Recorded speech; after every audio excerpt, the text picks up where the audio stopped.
अस्सलाम वालेकुम नाजरीन, मैं हूं आपका मेज़बान उमर जावेद। प्रोग्राम जुर्म अंजाम के साथ बच्चे को घर में जिस तरह का माहौल मुहैया किया जाता है वो उसके मुताबिक ही अपनी ज़िंदगी को ढालता है। आज के प्रोग्राम में भी हम एक ऐसे डाकू के बारे में आपको बताएंगे जिसका बाप दर्जन से ज़ायद वारदातों में मुलविस था और उसका बेटा जैसे जैसे जवान हुआ उसने अपने बाप से इंस्पिरेशन ली और वो उससे बड़ा डाकू बना।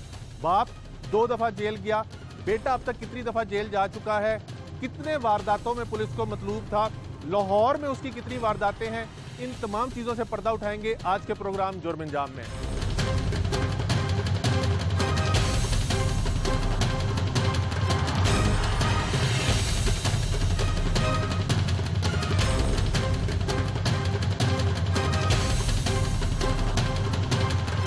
जिस मुलजिम के बारे में आपको प्रोग्राम के आगाज़ में मैंने बताया, उस मुलजिम को CIA गाज़ियाबाद ने गिरफ्तार किया है। मुलजिमान अपने साथियों के साथ गिरफ्तार हुए, उससे पूछते हैं कि कब से वो वारदातें कर रहा है, कितनी वारदातें अब तक कर चुका है, कितनी दफ़ा जेल जा चुका है। तुम्हारा नाम क्या है? हमजा। कितनी उम्र है हमजा तुम्हारी? 19 साल। कहाँ के रिहायशी हो? ताफुल में। पीछे से कहाँ के रिहायशी हो? नारवल। वालिद क्या करते हैं? वालिद साहब कुछ नहीं करते। वो भी जेल में? जी। वजह? ये डकैतियों में बच्चे हैं मेरे। कितनी डकैतियाँ की उन्होंने आज तक? पता नहीं सर। कितनी दफ़ा जेल जा चुके हैं? दूसरी दफ़ा। इस दफ़ा किस डकैती में गए? ये 392 में। 392 की। कहाँ की थी? ये वो शकरगढ़ी तरफ। घरों में करते हैं, सड़कों पे? घरों में करते हैं। तुमने वारदातें कब से करना शुरू की? मुझे साल हो गए। साल से वारदातें कर रहे जी हो? सर। और वालिद की वजह से करना शुरू की या खुद शौक पैदा हुआ? नहीं, खुद ही गैदरिंग की वजह से। गैदरिंग की वजह से। तो वालिद को भी देख के कुछ तो होता होगा कि इतनी आसानी से पैसे आ जाते हैं। जी सर। तो वालिद ने कभी तुम्हें कहा कि वारदात करने का कोई तरीका वगैरह बताया या मना किया कभी? मना भी कभी नहीं किया? मना उनको पता ही नहीं है सर, चोरी करता था उनसे। अच्छा, तो नारोवाल के रिहायशी थे, तो लाहौर में कब से आके वारदातें शुरू की? ये बचपन से लाहौर में आगे होंगे। अच्छा, लाहौर में कितनी वारदातें की आज तक? आज तक सर कोई पता नहीं है सर। जून से अब की हैं ये भी हैं 20-25। अब से मुराद कितने साल? ये साल को हो गया सर उसके एक अंदर। साल में 20-25 की हैं? जी सर। कितनी रोड रोबरी भी हैं। हाँ, कुछ रोड रोबरी भी हैं रोड पे। तरीकाकार क्या था तुम्हारा? क्या कैसे करते थे वारदात? यही सर, 2 लड़के बाइक पे बैठे होते थे, तो एक ने फायर कर रहे हैं तो अगले ने दूसरे ने रुक जाना है वहीं पे, तो उससे वैसे ही पैसे छीन लेने हैं। सबसे ज़्यादा आज तक कितने पैसे छीने तुमने? सर ज़्यादा से ज़्यादा यही 2-2.5 लाख रुपये। पैसों का क्या करते थे फिर? नशा करते थे सर। किस चीज़ का नशा? आइस का सर। आराम से मिल जाता है? जी सर। कितने रुपए ग्राम है? ये है तो सर वैसे 2,000 रुपये भी ग्राम है, वैसे हम 1,000 रुपये लेते थे ग्राम। तुम 1,000 रुपये क्यों लेते थे? जो उनसे बेचता है वो जानने वाला था सर, वो पीछे से भी वो 500 रुपये ग्राम वो लाता था। हाँ हाँ। तो हमें यहाँ पे 1,000 रुपये बेचता था। तुम आज तक वारदातों में कितनी दफ़ा पकड़े गए हो? 4-5 दफ़ा पकड़ा गया। जेल कितनी दफ़ा गए हो? ये इस बार 4थी दफ़ा जाना है सर। चौथी दफ़ा? कितना कितना अरसा जेल में रह गए? एक बार 2 माह रहा हूँ, एक महीना, और एक पिछली मरतबा इन्होंने पकड़ा 10 दिन रात को। हाँ। इस बार एक ये है। तो इतनी जल्दी बाहर कैसे आ जाते हो? इतनी जल्दी नहीं सर, पीछे भी आए ना तो ठीक है।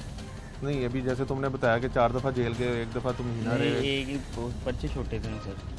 कौन से पर्चों में गए थे? चोरी के पर्चे हैं सर। तो यार 380 छोटा होता पर्चा? 379 सर। 379 में गए थे? जी। अच्छा, पैरवी कौन करता तुम्हारे पीछे?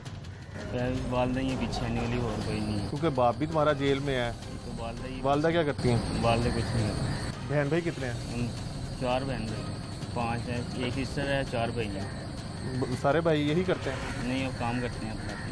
अच्छा, आज तक किसी को फायरिंग करके ज़ख्मी किया वारदात के दौरान? नहीं सर। किस इलाके में ज़्यादा वारदातें करते हो? ये पंचकुला रोड पे हैं सर, रोड रोबरी जो से ज़्यादा है यहाँ, ये ज़्यादा तो यहीं पे हैं सर। असलहा कहाँ से लेते हो? वो वहाँ पेशावर का एक लड़का था, उससे लिया था। वो भी पकड़ा गया? जी सर, वो पकड़ा गया था। ये कौन है दो? ये दोस्त हैं साथ, मुकदमे वारा मेरे।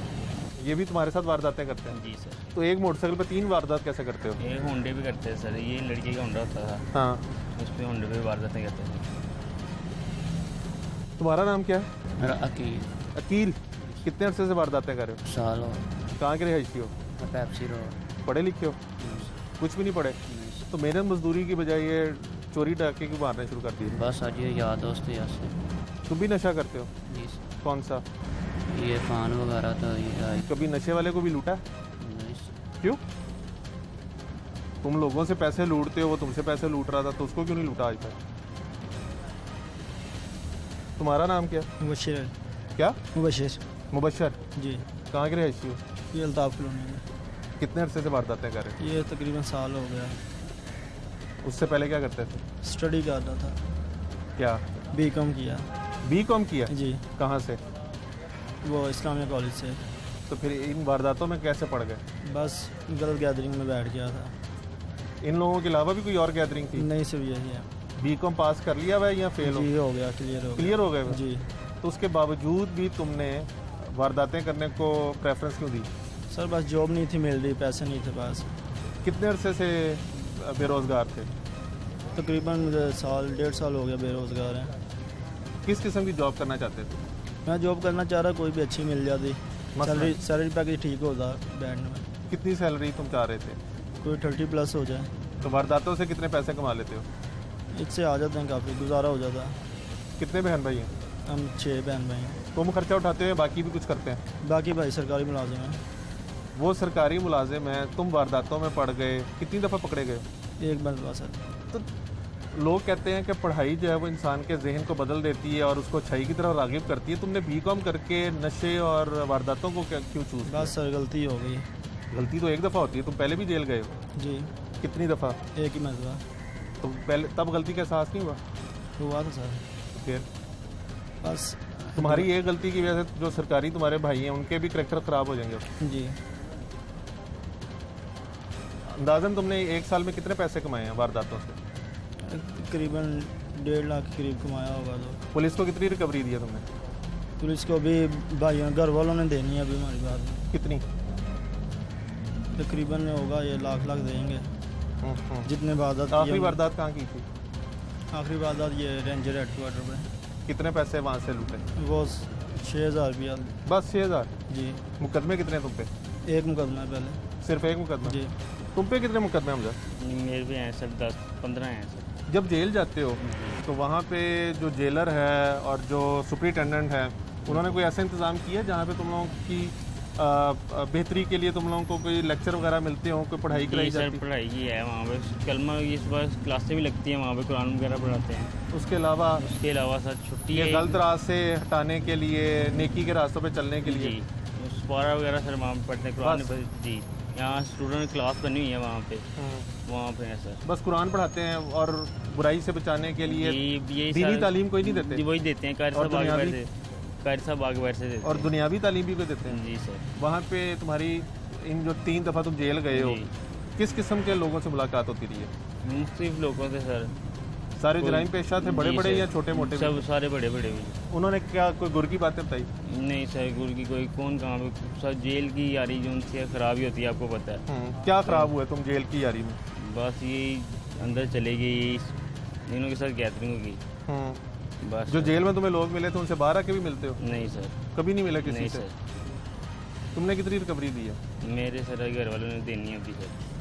कितने पैसे लूटे उसने? तो वो कह रहा 1.5-1.25 लाख रुपए उसने लूटे। 2 लाख रुपए जितनी वारदातें हमने की है ना, 2-2 लाख रुपए से 2-2-2.5 लाख रुपया तीनों किससे आया सर। आप मुलजमान की गुफ्तगू सुन रहे हैं कि तमाम मुलजमान जो हैं वो दर्जन से ज़ायद वारदातों में मुलविस हैं। एक लड़का इनके अंदर ऐसा भी है जिसने बीकॉम किया हुआ और वो कहता है कि नौकरी नहीं मिली तो उसने वारदातें करनी शुरू कर दी। लेकिन लम्हा फिक्रिया ये है कि ये तमाम अफराद जेल गए हैं और जेल जाने के बाद सुधरने की बजाय मज़ीद बिगड़ के आए हैं। इसका बाप भी वारदातों में मुलविस और अभी भी जेल में है और बाप से इंस्पायर होकर इसने भी वारदातें करनी शुरू की हैं। ईजी मनी की खातिर ये सारे वारदातें करते हैं और आप इन लोगों के इंटरव्यू सुन रहे हैं कि ये जब जेल गए हैं, जेल से बाहर आके भी इन्होंने काम छोड़ा नहीं है बल्कि उसके अंदर तेज़ी ले आए हैं। 1 साल के अंदर 24 वारदातें ये अपने मुंह से मान रहे हैं कि इन्होंने 24 वारदातें की हैं, जिसके अंदर ना सिर्फ सड़क पे चलते शहरी हैं बल्कि दुकानदार और दीगर हजरात को भी इन्होंने लूटा है। असलहा भी इनके पास होता था। जब ये वारदात कर लेते थे और उससे जो पैसा कमाते थे उसको ये नशों के ऊपर इस्तेमाल करते थे। तफ्तीशी अफसर इस केस के हमारे साथ मौजूद हैं, उनसे जानते हैं कि मुलजिमान को गिरफ़्तार कर लिया, इनके जो अब इंकशाफ आ रहे हैं उसके अंदर कई ऐसी चीज़ें हैं जो वो बता रहे हैं जिसके अंदर मंशियात फरोश हैं, दीगर साथी हैं इनके जिनसे असला लेते रहे हैं, वो लोग भी हैं। तो तफ्तीशी से पूछते हैं, मोहतरम आपका इसमें ग्रामी? मोहम्मद असलम है। ऐसे ही असलम साहब, मुलजिमान से अभी जब गुफ्तगू हुई तो मुलजिमान ने वारदातों की तो बात की है, साथ ही साथ उन्होंने कहा कि वो जो मंशियात है वो भी ख़रीदते हैं वारदात करने के बाद। दूसरा जो असलहा है वो भी किसी बंदे से लेते थे, पठान से, और असल वारदात करते थे, असला वापस कर देते थे। इस केस के बारे में कुछ बताइए। वो मंशियात की जो सूरत हाल है वो हम गए थे, इन लोगों के सोर्सेज काफ़ी ज़्यादा हैं। जब इनको गिरफ़्तार किया जाता है तो पीछे सबको पता चल जाता है कि वो गिरफ़्तार हो गए हैं। वो मंशियात वाला जो है वो भी दौड़ गया है, मफरूर हो गया है, उसको कोशिश की जा रही है कि जल्द से गिरफ़्तार किया जाए। और जो दूसरा असले वाला है वो भी दौड़ गया हुआ है, वो पठान है, पीछे चला गया हुआ है। जब ये गिरफ़्तार होते हैं तो उसी घंटे में, तकरीबन घंटे के दौरानिए में सबको पता चल जाता है। इनका ऐसा वो नेटवर्क होता है कि वो तमाम के तमाम जो है ना वो फिर मफरूर हो जाते हैं। उनकी कोशिश की जा रही है जल्द से जल्द पकड़ने की। इसने अभी सिर्फ इंटरव्यू के दौरान 24 वारदातों का इंकशाफ किए। सबसे ज़्यादा इनमें से किसका क्रिमिनल रिकॉर्ड है? इनमें से ये हमज़ा और चांद का क्रिमिनल रिकॉर्ड है, और साथ में अकील का है। ये दूसरा जो लड़का है ये पहले बार 2019 में पकड़ा गया, 18-19 में, फिर दोबारा ये अब पकड़ा गया है। इसने थोड़ा सा गैप डाला, मगर दोनों ने, दूसरों ने, अकील और हमज़ा वगैरह ने गैप नहीं डाला। जब भी वो आते थे जेल से तो फिर दोबारा से ये वारदातें करना शुरू कर देते थे। इनमें से इनकी जो हैं 24 के लगभग हैं शॉप रॉबरीज़ हैं और रोड रॉबरीज़ हैं, जिनमें से काफ़ी के जो वो FIR मैंने ट्रेस कर ली हैं, उनके बारे में वो कर रहे हैं, रिकवरी हो रही है इंशाल्लाह। बहुत शुक्रिया। आप तफ्तीशी अफसर की गुफ्तगू सुन रहे हैं। उनका कहना है कि जिन लोगों की इन्होंने निशानदेही की है तमाम जो हैं वो फ़रार हो गए हैं। जिससे असला लेते हैं वो, क्योंकि पठान है, इलाका गैर की तरफ वो चला गया है। साथ ही साथ जो दूसरा मुलजिम है जिससे ये मंशियात खरीदते हैं, क्योंकि इनके इतने रिसोर्सेज होते हैं, ये इतने रिसोर्सफुल होते हैं कि जैसे ये पकड़े जाते हैं तो इनकी आवाज़ जो है वो बाहर मार्केट में चली जाती है और मंशियात फरोश जो है वो भी मंजर आम से गायब हो चुका है। लेकिन लाहौर पुलिस के लिए लम्हा फ़िक्रिया है कि जो भी मुलजिम गिरफ़्तार हो रहा है वो सबसे पहले ये बात करता है कि वो वारदातें तो करता है शहर के अंदर, लेकिन उसके बाद वो नशा ख़रीदता है और नशा उसको बआसानी दस्तयाब होता है मुख्तलिफ रेट्स के ऊपर। आइस, जिसके हवाले से लाहौर पुलिस दावा करती है कि उसके खिलाफ क्रैकडाउन किया जा रहा है, और आइस का नशा जो है वो लाहौर में शहरियों की ज़िंदगियों में जो घुल रहा है उसको घोलने के ना घुले वो उसके खिलाफ क्रैकडाउन किया जाता है। लेकिन उसके बावजूद भी इस तरह के मुलजिमान जब भी गिरफ्तार होते हैं वो कहते हैं कि उनको बआसानी नशा मिल जाता है। ये कह रहा है कि 2000 रुपये ग्राम हुई हुई है, लेकिन इसको ताल्लुकात की बिना पे 1000 रुपये ग्राम जो है वो आइस बआसानी मिल जाती है, फ़ोन करते आ जाते हैं। पिछले प्रोग्रामों में भी हमने मुतअद्दिद दफ़ा इसी तरह का केस देखे हैं कि मुलजिमान जब भी गिरफ्तार होते हैं वो यही कहते हैं कि वो नशा और दीगर जो नाजायज़ हरकतें हैं उनमें मुलविस हैं, और पुलिस जो है वो सिर्फ देखती रह जाती है, और इस तरह के मुलजिमान 20-25 दिन बाद दोबारा बाहर आ जाते हैं।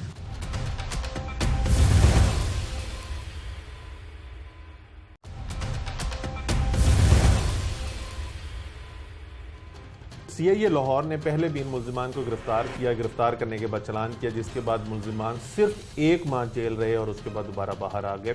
मुलजिमान ने अपने इंटरव्यू के अंदर इंकशाफ किया कि वो 1 साल से इस इलाके में वारदातें कर रहे हैं, लेकिन पुलिस उनको ना पकड़ सकी और बिल आखिर अब CIA गाजियाबाद ने उनको पकड़ा है। DSP CIA गाजियाबाद जावेद हुसैन हमारे साथ मौजूद हैं, इनसे जानते हैं।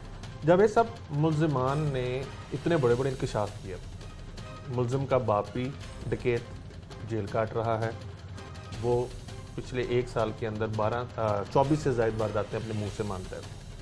सेकेंडली, उनके अंदर एक ऐसा मुलजिम है जो अच्छा खासा पढ़ा लिखा है, उसने BCom किया हुआ है। तीसरा मुलजिम वो कहता है कि वो मंशियात का इस्तेमाल भी करता है, वारदातें भी करता है, और उसके बाद पैसे जो है जितने भी पैसे कमाते हैं वो सारा कुछ जो है इन्हीं ऐशियों पर उड़ा देते हैं। पुलिस का क्या किरदार है फिर? बिस्मिल्लाहिर्रहमानिर्रहीम। उमर भाई, देखिए, पुलिस ने ज़ाहिर अपना किरदार अब भी अदा किया। बेशक ये 1 साल से वारदातें कर रहे थे तो अब पुलिस ने इनको पकड़ा और इनको सज़ा भी मिलेगी। लेकिन देखिए, मैं इसको दूसरे सेंस में आपसे बात करना चाहता हूँ। जैसे कि आपका ये प्रोग्राम है, आप यूथ को अगर पॉजिटिव सेंस में देखा जाए तो आप एजुकेट करते हैं कि हर क्राइम पे आपको जेल जाना पड़ सकता है, आपको आपकी आज़ादी सलब हो सकती है, तो आप इससे बचें। अब देखिए, इस जो आप मुलजमान को आपने सुना, इसमें अनफॉर्चुनेट ये है कि औलाद ने वालिदैन को कॉपी करना होता है। तो अगर हमारा बतौर वालिद किरदार, हमें अपने बच्चों के साथ जिस तरह का बिहेव करना चाहिए और जिस तरह का कंडक्ट रखना चाहिए, हमारे जहन में ये होना चाहिए कि ये हमने अपनी औलाद को ट्रांसफ़र कर रहे हैं चीज़ें। इसका वालिद डकैतियों में मतलूब था, वो डाकू रहा, उसने अभी भी उसको 8-10 महीने हो गया जेल में गए हुए। तो बेटा उससे इस तरह इंस्पायर हुआ कि अगर वो 2 दफ़ा जेल गया है तो ये बेटा 3 दफ़ा जेल गया। अगर उसने 10 डकैतियाँ की तो इसने 30 डकैतियाँ की। देखिए, अनफॉर्चुनेट एंगल है ये इस बात का कि पॉजिटिव चीज़ें लेने की बजाय आजकल की जो यूथ है वो इस तरह नेगेटिविटी की तरफ बढ़ रही है और जेलों में जा रही है। मैं कहता हूँ अब इन्होंने लाहौर का जैसा कि आपने खुद इनसे सुना, लाहौर का कोई कोना नहीं छोड़ा जो साल में इन्होंने वारदातें की। शौक लेकिन जावेद साहब, जितने भी मुलजिम पकड़े जाते हैं, जब उनसे इंटरव्यू किया जाता है तो वो दो चीज़ें अपने इंटरव्यूज़ के अंदर लाजमी कन्फेस करते हैं। एक ये कि वो वारदातें करने के बाद जब जेल जाते हैं तो बहुत जल्दी वापस आ जाते हैं और बहुत सी चीज़ें वो जेल में सीखते हैं। दूसरी बात वो ये ज़रूर कन्फेस करते हैं कि जितनी भी वो वारदातों के बाद पैसे कमाते हैं वो सारे पैसे हथियाते हैं, यानी पैसे जो हैं वो नशे पे और दीगर जो नाजायज़ हरकत हैं उनके ऊपर इस्तेमाल करते हैं। एक पुलिस जब उनको पकड़ती है तो क्या चलान के अंदर कोई सुकम होता है कि वो इतनी जल्दी बाहर आ जाते हैं? अब ये अपने मुंह से बता रहा है कि तीनों दफ़ा जेल गया है और तीनों दफ़ा 20 दिन, 1 माह, 1.5 माह के बाद बाहर आ जाता है और दोबारा से वारदातें ही करता है। और दूसरा, जितनी वो वारदात से रकम हथियाता है लोगों से, उसका वो नशा खरीदता है और वो कहता है बआसानी उसको आइस दस्तयाब है, 1000 रुपये की ग्राम ले रहा है। असल में देखिए, पुलिस ने बड़ी हेक्टिक जॉब है, मुलजमान को ट्रेस करना, फिर उनको पकड़ना, उस पर दिन रात ये एक जंग है। उसके बाद जब हम इनको कोर्ट्स में भेज देते हैं तो ज़ाहिर है एक प्रोसिक्यूशन का डिपार्टमेंट है, उसने अलग से इसको प्रोसिक्यूट करना है। फिर इनके जो लॉयर्स हैं वो अलग तरह के दलाइल देते हैं, चीज़ों को मिक्स करते हैं। ज़ाहिर है इस बात में तो कोई दूसरी राय नहीं है कि ये कानून में ही अगर कुछ सुकम है तो ये उनका फ़ायदा उठा के इतनी जल्दी बाहर आ जाते हैं। CIE के बारे में मशहूर है कि CIE जो मुलजिम जिसको चलान करती है वो कम से कम साल 2 साल जेल की हवा ज़रूर खाता है। अगर पिछली दफ़ा भी जेल ने CIE ने पकड़ा और जेल भेजा तो 25 दिन बाद कैसे बाहर आ गए? चोरी के मुकदमे 379 का मुकदमा था।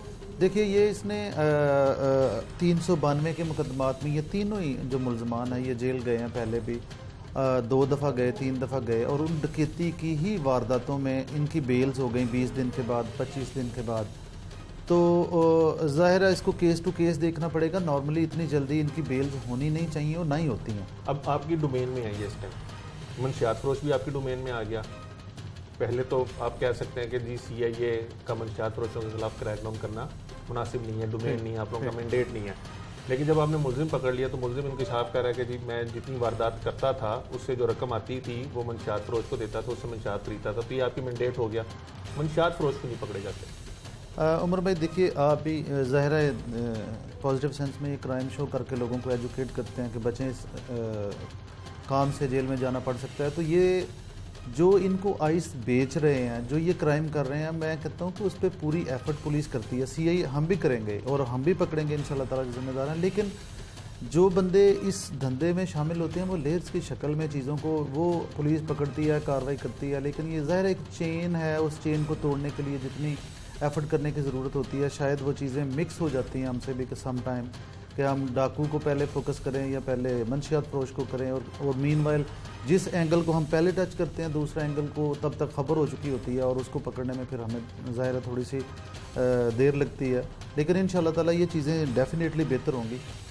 जैसे मुलजिम ये कह रहा है कि जब वो जेल जाता है तो वहाँ पे वो ऐसे हार्डन क्रिमिनल से मिलता है कि उनका मज़ीद माइंड जो है वो मेकअप करते हैं और मज़ीद उनको चीज़ें सिखाते हैं। क्या कभी आप लोगों ने, अपनी पुलिस ने जेल हुकाम से इस हवाले से कोई लेटर वगैरह लिखा, कोई रवाबित किया है कि ये मुलजिमान, एक मुलजिम जिसको हम 2-4 डकैती के वारदातों में भेज रहे हैं, जब वो बाहर आ रहा है तो वो डकैतियों से भी आगे जा रहा है, उसका जहन इतना ज़्यादा वो बना के अंदर से तैयार करके भेजते हैं कि वो अच्छाई की तरफ आना ही नहीं चाहता। तो इस हवाले से आप लोग को इक़दाम करते हैं? देखिए, अगेन बात फिर वहीं पे जहाँ से हमने शुरू की कि जो जेल में जाते हैं कोई ना कोई क्राइम करके जाते हैं और जब वो अपने एक्सपीरियंसेस, एक माहौल इस तरह का होता है कि एक दूसरे से शेयर करते हैं तो इंसान हर उम्र में सीखता है, बेशक वो नेगेटिव सेंस में सीखे या पॉजिटिव सेंस में। अब जो बंदे वहाँ पे जेल में हैं उनमें से कोई पॉजिटिव काम करके तो जेल नहीं गया होता। जब वो एक्सपीरियंस शेयर करता है तो इंसान ना चाहते हुए भी उससे बहुत कुछ लर्न करता है और लर्न करके अगर उसका दिमाग दोबारा नेगेटिविटी की तरफ जाएगा तो वो उन तमाम जो उसने एक्सपीरियंस जेल में सुने तो वो उनको ज़रूर कॉपी करेगा और कोशिश करेगा कि अगर किसी ने पहले इस तरह का क्राइम करके फ़लाँ एक बात से वो बच गया था कानून से तो वो डेफिनेटली उसको मल्टीप्लाई 2 टाइम करके एक्सपेरिमेंट करेगा। इसलिए ज़ाहिर है ये तो है, या तो ये हो कि जेल में लोग आपस में मिल ना सकें, लेकिन ज़ाहिर है जेल भी कोई कंजस्टेड सा थोड़ा सा ज़ाहिर है लोग ज़्यादा होते हैं वहाँ पे, मतलब ये मुमकिन नहीं है कि हर बंदे को अलग सेल में कैद तन्हाई में रखा जा सके। बहुत शुक्रिया। आपने जावेद हुसैन साहब की गुफ्तगू सुनी। उनका कहना है कि केस टू केस चीज़ें वेरी कर रही होती हैं, लेकिन पुलिस की कोशिश यही होती है कि जब मुलजिम का चलान पेश किया जाए तो उसको मैक्सिमम पेनल्टी और पनिशमेंट जो हो, लेकिन उसके बावजूद भी वो सज़ा से बच जाते हैं, क्योंकि उन्होंने भारी फीसों के ऊपर लॉयर्स रखे होते हैं जो उनको बचाने में कामयाब हो जाते हैं, और वो जैसे ही जेल जाते हैं वहाँ से बेल आउट होकर वापस सोसाइटी में आ जाते हैं और वही चीज़ें दोहराते हैं जिसकी वजह से उनको सज़ा हुई होती है। इसलिए ये सर्कल जो है वो ब्रेक नहीं हो पा रहा और शहरी जो हैं वो इन डाकुओं और चोरों के रहम करम पर हैं।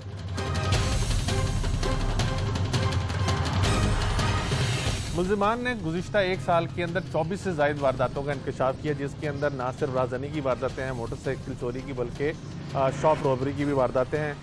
कुछ मुद्दई जिनको उन्होंने उनके माल असबाब से महरूम किया वो हमारे साथ मौजूद है, उनसे जानते हैं कि उनके साथ कैसे वारदात पेश आई। भाई आपका इसमें ग्रामी? मोहम्मद अफजल।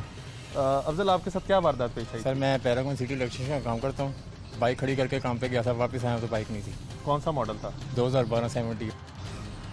फिर आपने क्या किया उसके बाद? मैंने मुतलका थाने में FIR कटवाई। 3-4 दिन पहले मुझे राना अफजल साहब ने फ़ोन किया थाना गाजियाबाद से कि आपकी बाइक रिकवर हो गई है, आके अपनी बाइक ले जाए। तो मैं बहुत खुश हुआ हूँ। आपका मुकदमा दर्ज कब हुआ था, किस महीने में? तकरीबन 3 माह पहले हुआ था। मुकदमा दर्ज करने के बाद मुतलका थाने ने आपको कभी बुलाया इससे पहले? कोई रब्ता नहीं हुआ मेरा। 3 महीने के दौरान आपको कभी किसी पुलिस की तरफ से फ़ोन नहीं आया? नहीं। ना थाना की तरफ से, ना इन्वेस्टिगेशन की तरफ से? किसी का नहीं आया। सिर्फ ये 3-4 दिन पहले मुझे राना हसन साहब ने कॉल किया और उन्होंने मुझे बताया। मुझे बहुत खुशी हुई। 16,000 रुपया बेसिक सैलरी है मेरी और मैंने इंस्टॉलमेंट पे बाइक निकलवाई थी। मुझे बहुत खुशी हुई इस चीज़ की कि राना हसन साहब ने मुझे फ़ोन किया। आपको उम्मीद थी कभी कि आपकी मोटरसाइकिल ऐसे रिकवर हो जाएगी या बरामद हो जाएगी? नहीं। उसकी वजह क्या है? बस मैं तो उम्मीद ही छोड़ गया था कि मुझे बाइक मेरी वापस मिलेगी। भाई कोई तो वजह मुझे होगी, बहुत खुशी हुई कि राना साहब ने मुझे कोई फ़ोन किया। कोई तो वजह होगी। उम्मीद क्यों छोड़ दी आपने? आप इस मुल्क के बासी हैं, इस शहर के रिहायशी हैं। जो मुल्क के हालात चले हैं उसको देख के मैंने उम्मीद छोड़ दी थी कि कोई पुलिस वाला मेरे से कोई रब्ता करेगा, या मुझे उम्मीद थी कि मेरी बाइक वापस आएगी। मुकदमा दर्ज कराने में कोई मसाइल दरपेश? कोई नहीं। मुकदमा दर्ज हो गया, लेकिन उसके बाद 3 महीने तक आपसे किसी ने रब्ता कोई नहीं किया? रिस्पॉन्स नहीं हुआ मेरे साथ। आप मुल्जिमों को पहचानते थे? कोई CCTV फुटेज वगैरह थी? नहीं, कुछ भी नहीं था। तो अब आपको पुलिस ने मोटरसाइकिल आपके हैंड ओवर कर दी है। 3-4 दिन पहले मुझे बाइक मेरी मिल गई। मुझे बहुत खुशी हुई। उन्होंने कहा कि आप अपने डॉक्यूमेंट्स वगैरह जो इसके क्लियर करवाएं और आप अपनी बाइक अपनी सपुर्दारी करवा के आपको मोटरसाइकिल मिली। कि एक और मुद्दई भी हमारे साथ मौजूद है, इनसे पूछते हैं कि इन मुल्जिमान ने इनके साथ किस तरह से वारदात की। भाई आपके इसमें ग्रामी? जी अलहदा नाम है मेरा, ब्रांच मैनेजर एयरपोर्ट रोड भट्टा चौक। क्या वारदात हुई थी? वारदात ये हुई थी तकरीबन 1.25 साल का अरसा बीत गया। 1.25 साल पहले वारदात हुई? तकरीबन 1.25 साल का पहले अरसा बीत गया। तो 3 लोग आए थे, बेसिकली 4 लोग थे, एक बाहर रहा है, 3 अंदर थे। ठीक है। उन्होंने जो है ना अंदर जो है ना वो वारदात डाली थी और असले के जोर पे? हाँ असले के तौर पे। जाने नुकसान तो नहीं हुआ मगर माली नुकसान ज़रूर हुआ। कितना माली नुकसान हुआ? तकरीबन 180 प्लस था। 1,80,000। 1,80,000 प्लस था। मुल्जिमानों चेहरों के ढांपे हुए थे? बिल्कुल ढांपे हुए थे। कोई तो आप चीज़ लोगों की नजर दुकान पे तो नहीं CCTV कैमरा भी लगा आ होगा? रही। CCTV कैमरा वो उस टाइम ये था कि जब लाइट गई हुई थी CCTV कैमरा काम नहीं कर रहा। अच्छा। हाँ जी, जिस वजह से वो शनाख्त वगैरह नहीं हो सकी उनकी। वो आए, वो चोरी करके चले गए। 1.5 साल के अरसे में कैसे वक्त गुजरा? तफ्तीश कहाँ कहाँ तक पहुँची? आप लोगों को कभी 15 पे कॉल करके हमने इमरजेंसी वो आ गए थे और SP साहब भी आए हुए थे। तो उन्होंने जय वकूआ का चेक किया सारा। उसके बाद हमने FIR दी। उसके बाद 1-2 मरतबा थाना आर्य बाज़ार वालों ने हमारे साथ कोऑपरेट किया। अच्छा, वहाँ गए थे मगर मुल्ज़मान जो शनाख्त करा दें वो शनाख्त नहीं हो सकी और बड़ा अच्छा हुआ सर। 1.5 साल के बाद भी हमारा जो है ना ये राना साहब ने हमें कॉल की। मुल्जिमों की शनाख्त हो गई? शनाख्त नहीं, मुल्ज़िम की शनाख्त नहीं हो सकी। अच्छा, तो अब आपको उम्मीद है कि आपकी रिकवरी मिल जाएगी? जी इंशाल्लाह सर। राना साहब अच्छे इंसान है सर, इंशाल्लाह हो जाएगी सर। तो ये जो 1.5 साल का अरसा था, इसके अंदर जो आपको ज़ियत हुई, क्योंकि आप बता रहे हैं कि आप जिस बेकरी पे काम करते हैं उसके मैनेजर हैं, तो मैनेजमेंट की तरफ से भी होता है कि सारा कुछ के वारदात हुई, तो जो बिल्कुल प्रेशर तो प्रेशर ही होता है ना। मुश्किलात आपको सामना पड़ी, पुलिस का रवैया 1.5 साल आप कह रहे हैं कि सिर्फ 2-3 दफ़ा आपसे रब्ता किया, तो दाद रसी करने के लिए किसी ने कभी आपको यकीन दहानी कराई कि बेफिक्र है अल्लाह? नहीं नहीं, कोई ज़्यादा कोई कुछ नहीं। एक और मुद्दई हमारे साथ मौजूद हैं। भाई आपका नाम? आपके साथ क्या वारदात हुई? मैं जी पंचपुरा थाना के करीब था, वहाँ पे 3 डाकू आए हैं। उन्होंने मुझे दुकान गन वगैरह पॉइंट करते पे- हैं? जी जी मेरी दुकान है। तो उन्होंने गन पॉइंट पे मुझे अपना कहा कि अपना मोबाइल और ये पर्स वगैरह मुझे दे दें। वो मेरे से पैसे वगैरह छीन के तो आगे फ़रार हो गए हैं। बड़ी देर से मैं ज़लील हो रहा था, मेरे पास इतनी अमाउंट भी नहीं थी। उसके अलावा ज़ाहिर है डेली बेसिस का काम था। तो कितना नुकसान हुआ था आपका? मेरा तकरीबन 20 से 25 हज़ार रुपये का कैश था, बाकी कुछ मोबाइल थे। मोबाइल और कैश दोनों चीज़ें लेके जी, गए थे? दोनों ले गए थे। तो कोई सीसीटीवी कैमरा वगैरह आपकी दुकान पे लगा हुआ था? नहीं, वो नहीं लगा। तो काफ़ी देर से तलाश कर रहे, बड़ी देर से जलील हो रहे थे हम। तो जलील क्यों हो रहे थे? बस वजह? वो तो मुलज़म ही नहीं पकड़े जा रहे थे, हम परेशान थे कि पुलिस क्या वाला मिलेगा। रब्ता करते थे आपसे? नहीं, कोई रहा आपने रब्ता किया? नहीं, आपने भी रब्ता मुझे नहीं किया? किसी ने फ़ोन ही नहीं किया। फिर मैं अभी परेशान बैठा रहा घर पे। ये CIA की मेहरबानी है, इन्होंने मेरे साथ बड़ा कोऑपरेट किया। ये राना असलम साहब हैं, इन्होंने मेरे बंदे पकड़े और मुझे मेरे पैसे भी वापस दिलवाए हैं। तो मेरा मोबाइल भी मुझे मिला। मुझे बड़ी खुशी हुई है कि पुलिस अच्छा काम करती है। इससे पहले नहीं आपको इत्मीनान था नहीं, पुलिस? मुझे कोई इत्मीनान नहीं, मैं तो भूल गया था। यानी अगर ये अभी भी रिकवरी आपकी ना होती तो आपका वही ख्याल है पुलिस के हवाले से जो उनका रवैया है? जी बिल्कुल ऐसे ही है, बिल्कुल ऐसे ही है। बहुत मेहरबानी। आप मुद्दइयों की गुफ्तगू सुन रहे हैं। जिस तरह हम मुद्दइयों से बात करते जाते हैं, जिस तरह वो अपने एक्सपीरियंस शेयर करते हैं, सिर्फ एक ही चीज़ सामने आती है कि पुलिस जो है उनका शहरियों के साथ कम्युनिकेशन गैप जो है वो ख़त्म नहीं हो सका। जो थाना कल्चर है वो ख़त्म नहीं हो रहा। बड़े बड़े दावे किए जा रहे हैं IG पंजाब की जानिब से कि नए जदीद टेक्नोलॉजी जो है वो इंट्रोड्यूस कराई जा रही है, ऑपरेशन रूम बनाए जा रहे हैं, मॉनिटरिंग की जा रही है। लेकिन उसके बावजूद भी जिस शहरी के साथ वारदात हो जाती है, आपने उसके मुंह से खुद सुना कि वो कितना अरसा जलील ख्वार होते रहे और तमाम ने उम्मीद छोड़ दी हुई थी कि उनको उनके मुल्ज़िमान गिरफ्तार होंगे या उनको उनका जो लूटा हुआ माल असबाब है वो वापस मिल सकेगा। लेकिन जब जैसे ही केस CIA में आता है तो पता नहीं कोई चमत्कार होता है और मुल्ज़िमान भी पकड़े जाते हैं, रिकवरियाँ भी शुरू हो जाती हैं। उससे पहले थाना लेवल के ऊपर इन्वेस्टिगेशन विंग और ऑपरेशन विंग जो उसकी कारकर्दगी का ये तमाम मुद्दई जो हैं पोल खोल रहे हैं।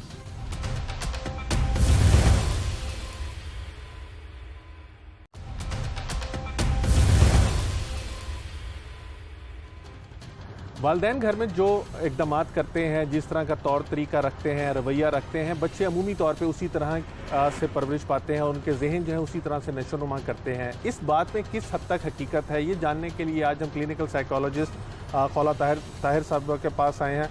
खौला, एक तो वक्त के लिए बहुत शुक्रिया। आज जिस केस के ऊपर हम प्रोग्राम कर रहे हैं उसके अंदर एक मुल्ज़िम है जिसने दर्जनों वारदातें की हैं। लेकिन जब हमने उस चीज़ को थोड़ा सा इन्वेस्टिगेट किया तो ये पता चला कि उसका बाप जो था वो भी डाकू था और वो भी मुतअद्दिद दफ़ा जेल जा चुका हुआ है और ये भी उसी चीज़ को परसू कर रहा है और अभी भी बाप इसका जेल है और ये भी 3 दफ़ा जेल जा चुका और दोबारा पकड़ा गया। बच्चे वालिदैन से किस हद तक मुतासिर होते हैं? अच्छा जी, हम हमेशा से यही सुनते आए हैं और इवन साइकोलॉजी भी यही कहती है, नफ्सियात भी यही कहती है कि बच्चे जो होते हैं उनके लिए सबसे ज़्यादा इम्पॉर्टेंट उनका जो क्लोज निटेड होते हैं, इर्द गिर्द के उनके रिलेशनशिप जो होते हैं ना, जो क्लोजली रिलेटेड होते हैं, वो बहुत ज़्यादा इम्पॉर्टेंट रोल प्ले करते हैं उनकी अपब्रिंगिंग में और वो किस तरह से सोसाइटी में रहते हैं, किस तरह से वो आगे अपने बच्चों में क्या चीज़ें इंस्टिल करते हैं। अब इस केस में आप जैसे कह रहे हैं कि उनके वालिद साहब भी डकैतियों में थे, इसका मतलब है कि वो ये चीज़ें बहुत देर से देख रहा था और जब एक बच्चा बहुत देर से ये चीज़ें देख रहा होता है तो उसकी सही और गलत की डेफिनेशन उसी के अकॉर्डिंगली बन जाती है। ठीक है, माँ बाप जो कहते हैं कि हम इवन अगर हम अपना भी देखें, हमारे माँ बाप जो कहते हैं कि ये चीज़ सही है, हम उसी चीज़ को सही मानना शुरू कर देते हैं। हो सकता है वो सिर्फ उसके माँ बाप के लिए ठीक हो, बाकियों के लिए गलत हो। अब इस केस में भी डेफिनेटली ऐसा ही हुआ होगा कि उसने अपने वालिद को देखा होगा कि वो डकैतियाँ करते हैं और फिर उनका ख़र्चा चलता होगा उसी तरह से। मे भी हो सकता है कि वो बच्चे को बहुत सारी चीज़ें ला के देते हों तो वो उससे उसकी ये चीज़ उसके लिए ये चीज़ सही कंसिडर हुई। मतलब बीइंग ए क्लिनिकल साइकोलॉजिस्ट, इसके ऊपर भी रोशनी डालिएगा कि वालिदैन अगर कोई गलत इक़दाम कर रहे हों तो वो उनकी हत्तल इम्कान कोशिश होती है कि वो अपने बच्चों को वो ना करने दें। मैंने जब मुल्ज़िम से ये पूछा कि तुम्हारा बाप जो था वो डकैतियाँ करता था, जेल जाता था, तो क्या तुम्हें उसने कभी उस चीज़ से रोका या वो चीज़ तुम्हें इंस्पायर करती थी? तो उसने कहा मेरे बाप ने मुझे कभी नहीं रोका और यस उसने कहा कि मैं अपने बाप से इंस्पायर होकर ये कर रहा हूँ। तो ये किस माइंडसेट को उजागर चीज़ कर रही है, किस चीज़ को रिप्रेजेंट कर रही है कि एक बाप ने अपने बच्चे को कभी, जो वो गलत इकदाम कर रहा था या हरकतें कर रहा था, उसने अपने बच्चे को कभी रोका ही नहीं? देखिए, इसमें बहुत सारे सोसाइटी के फैक्टर्स भी बहुत ज़्यादा रोल प्ले करते हैं। फॉर एग्जांपल, आप देखें, पॉवर्टी एक ऐसी चीज़ है, भूख हम जिसको कहते हैं, भूख एक ऐसी चीज़ है जो आपकी मोरालिटी को थोड़ा सा कॉम्प्रोमाइज़ कर देती है, थोड़ा सा नहीं, काफ़ी ज़्यादा कॉम्प्रोमाइज़ कर देती है। डेफिनेटली क्या पता उसके बाप ने कभी कोशिश की हो कि हलाल तरीके से कमाया जा सके। हलाल तरीके से तो महीने के बाद एक चंद हज़ार रुपये आने, जबकि डकैती करेंगे तो जैकपॉट लग गया तो कितने लाखों तक का आप कर सकते हैं। तो वो एक उस चीज़ में जो आपकी पॉवर्टी कम होती है, जो आपकी जो नीड्स हैं वो सेटिस्फाई हो जाती हैं, तो वो फिर आप एक तरह से एक दूसरा दरवाज़ा जो है ना, जो कि सही रास्ते का दरवाज़ा है, वो आप बंद कर देते हो। फिर आप कहते हो कि अगर मैं अपने बच्चे को सही रास्ते पे ही चलाऊंगा तो वो भी उसी तरह से सफ़र करेगा या वो भी उसी तरह से चीज़ों के लिए तरसेगा जैसे मैं तरसाऊँ। जब इंसान कोई गलत हरकत करता है तो वो उस सिर्फ एक गलत हरकत तक स्टिक नहीं करता, वो मज़ीद और भी हरकतें करता है। और पैसे की रवानी जब आती है, आपके पास रवानी हो, तो आप बहुत सी गलत हरकत में आ जाते हैं। इस केस में भी ये भी मैंने नोट किया कि ये जो डाकू था, ये जब वारदात करता था उसके बाद ये नशा ख़रीदता था और उसके अलावा भी करता था। तो इंसानी जहन इस चीज़ के ऊपर माइल कर रहा होता है या ये भी एक सीक्वेंस चला आ रहा होता है, फैमिली सीक्वेंस होता है कि डकैती करनी है, उसके बाद मंशियात खरीदनी है और फिर उसके बाद अदर बैड हैबिट्स जो है अडॉप्ट करनी है। अच्छा, इसमें अब दो चीज़ें आ सकती हैं, क्योंकि जो डकैतियाँ करते होंगे ऑब्वियसली वो अकेला तो नहीं अकेला करता था, नहीं, उसके साथ ग्रुप था पूरा, ठीक है। उसकी कंपनी बहुत ज़्यादा आपको इन्फ्लुएंस करती है, जिस तरह किस हद तक इन्फ्लुएंस करती है? काइंडली ये भी हम जैसे कहते हैं ना पीयर प्रेशर, ठीक है।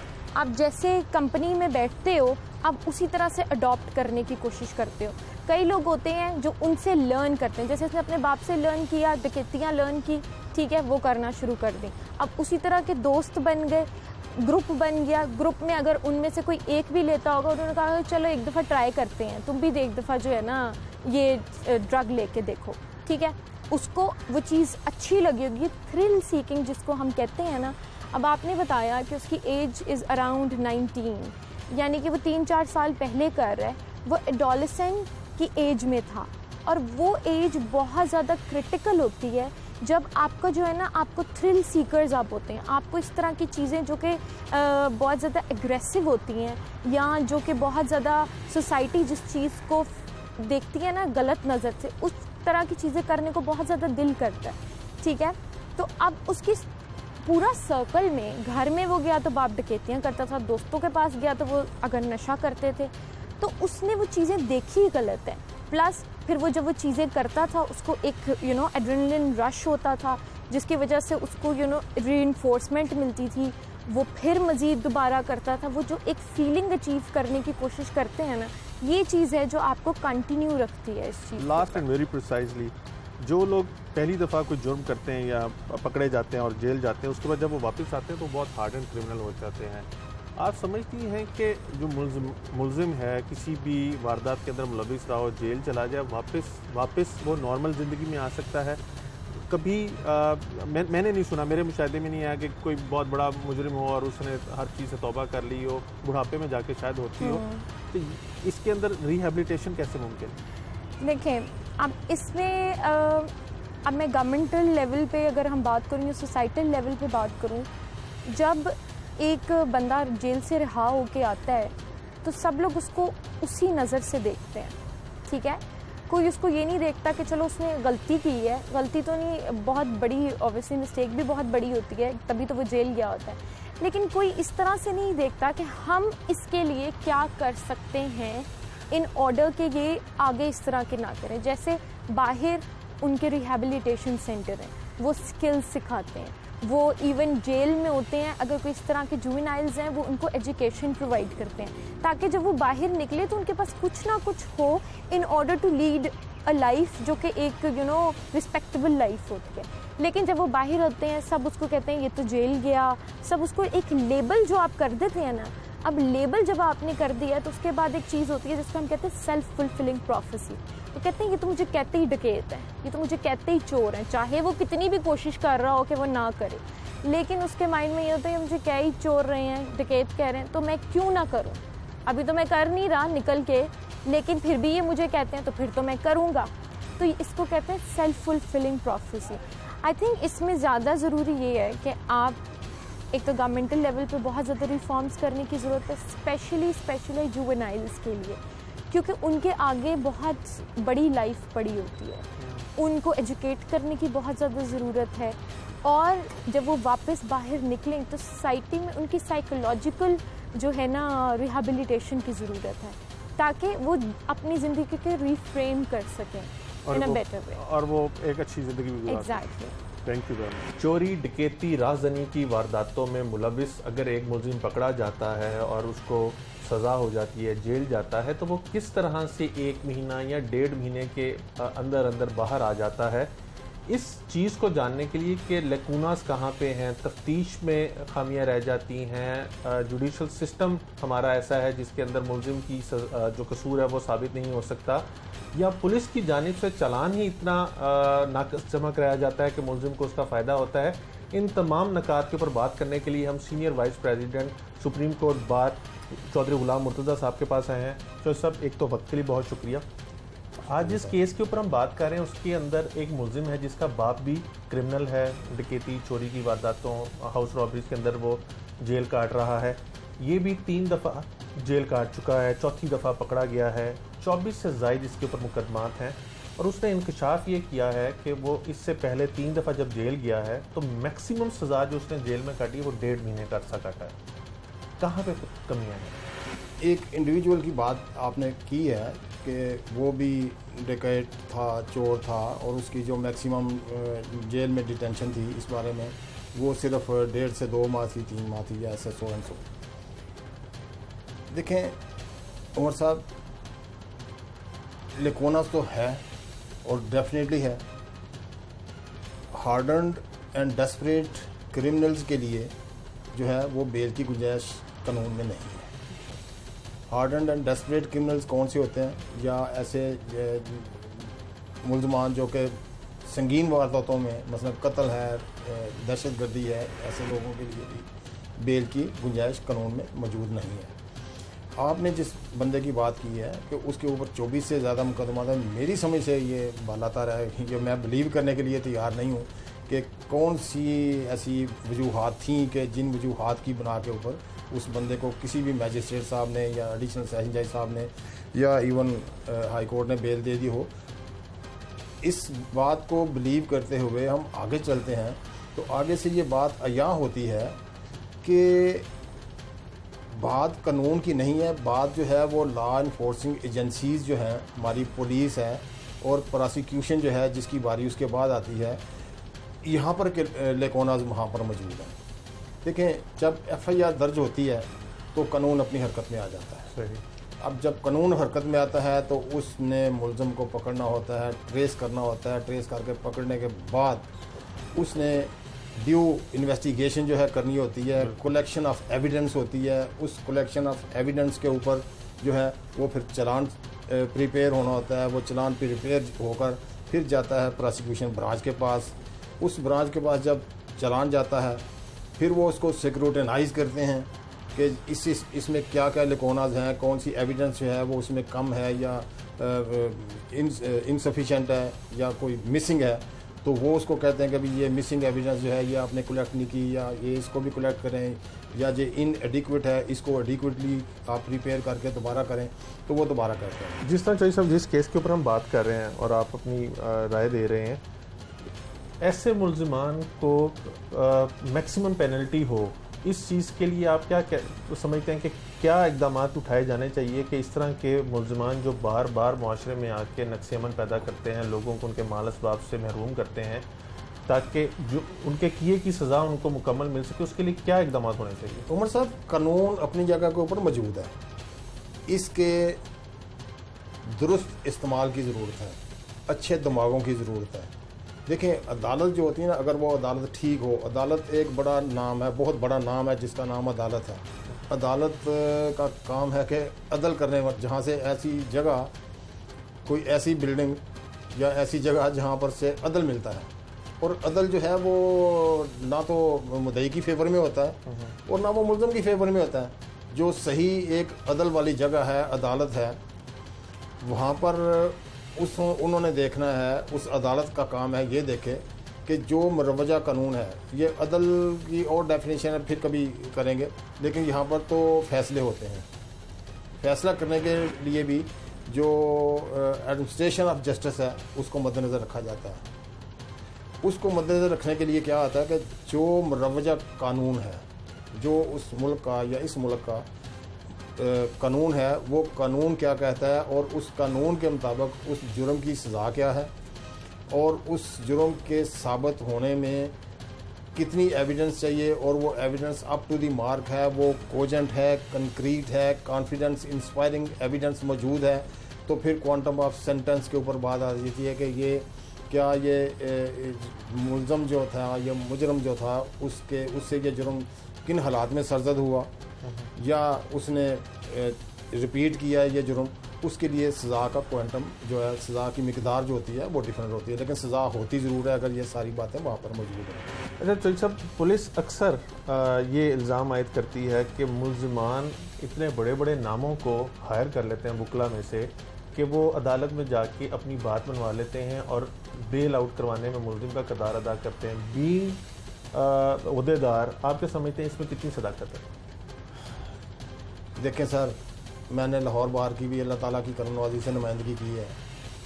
मैं बॉर्न लायर हूँ, मैंने शौक़ से वकालत की और वकील बनने के लिए पढ़ा, मेंबर पंजाब बार कौंसिल रहा।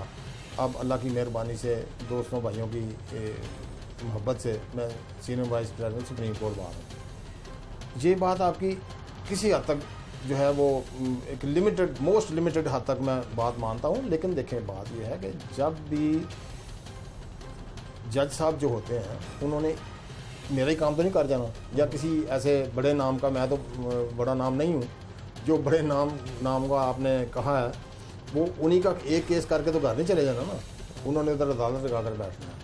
अगर वो मेरा या किसी और का काम करेंगे तो दूसरे जो मेरे भाई होंगे, छोटे होंगे, हमारे साथी होंगे, हमारे से बड़े होंगे, जो कि इस पोजीशन पे नहीं होंगे, वकील डिस्क्रिमिनेशन नहीं बर्दाश्त करता। वो कहेगा कि भाई उनको बेल दी है, मुझको भी बेल दो, और उसको देनी पड़ेगी बेल। ऐसी कतई बात नहीं है। असल बात होती है कि केस में गुंजाइशें होती हैं, कोई आम बंदे को नहीं समझ लगती, किसी ज़्यादा एक्सपीरियंस बंदे को समझ लग जाती है, वो जाकर असिस्ट करता है प्रॉपरली, अदालत कन्विंस हो जाती है तो उसको रिलीफ मिल जाता है। अब देखें ना, नीचे से जो जज साहबान हैं वो उस सजाए मौत देकर भेजते हैं, उम्र कैद देकर भेजते हैं, अब हाई कोर्ट जाते हैं, हाई कोर्ट से जाते हैं वो बरी हो जाते हैं। अब ये क्या इसको कहेंगे? हमारे साथ senior vice president supreme court bar association मौजूद थे और उनकी आपने गुफ्तगू सुनी। उनका कहना है कि पुलिस अगर अपना काम ईमानदारी और नेक नीयती से करे तो कोई वजह नहीं कि मुल्ज़िमों अपने कैफ़े किरदार तक ना पहुंच सके। साथ ही साथ उनका कहना था कि क्रिमिनल जस्टिस सिस्टम जो हमारे मुल्क में फ़ाल नहीं है और कानून जो है वो सिर्फ गरीब के लिए है और अमीर के लिए कानून ना होने की वजह से इस किस्म के केसेस जो हैं वो सामने आ रहे हैं। और साथ ही साथ अगर क्रिमिनल जस्टिस सिस्टम को फ़ाल कर दिया जाए तो कोई शक नहीं कि ऐसे मुल्ज़िमान जो वारदात करने के बाद जेल जाते हैं और बहुत जल्द ज़मानत पे बाहर आ जाते हैं, वो